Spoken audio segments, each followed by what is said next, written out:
मृत्यूपत्र लिहिलंय पण नोंदणी केली नाही तर लक्ष द्या, मृत्यूपत्र असलं तरी लगेच वैध ठरत नाही. प्रॉपर्टी मिळायला अडचणी येऊ शकतात. नमस्कार मित्रांनो, आज आपण अत्यंत महत्त्वाच्या कायदेशीर विषयावर बोलत आहोत.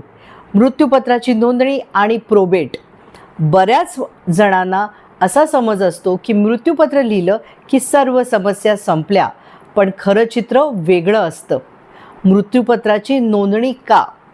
मृत्यूपत्र लिहिलं आहे पण त्याला कायद्याची वैधता मिळवण्यासाठी प्रोबेट घेणे आवश्यक आहे. प्रोबेट म्हणजे कोर्टाची परवानगी, कोर्ट सर्टिफाईड विल. हे प्रमाणपत्र मिळाल्याशिवाय बँक, सरकारी कार्यालय किंवा सोसायटी प्रॉपर्टी किंवा पैसे वारसांना देत नाही. प्रोबेट कुठे आणि केव्हा आवश्यक आहे?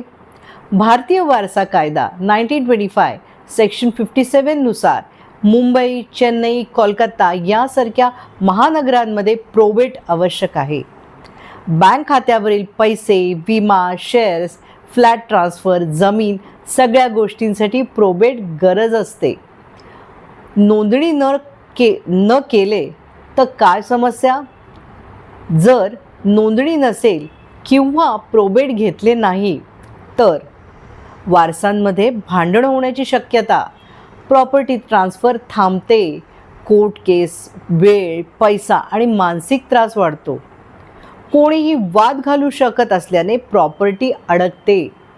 लक्षात ठेवा, मृत्यूपत्र रजिस्टर असो व अनरजिस्टर, प्रोबेट घेतल्याशिवाय ते लागू होत नाही. प्रोबेट हा वारसा मिळण्याचा सुरक्षित आणि कायदेशीर मार्ग आहे. तर मित्रांनो, फक्त मृत्यूपत्र लिहून थांबू नका, त्याची नोंदणी करा आणि प्रोबेट मिळवा. कायदेशीर मार्गाने काम करा आणि आपल्या कुटुंबाला सुरक्षित ठेवा.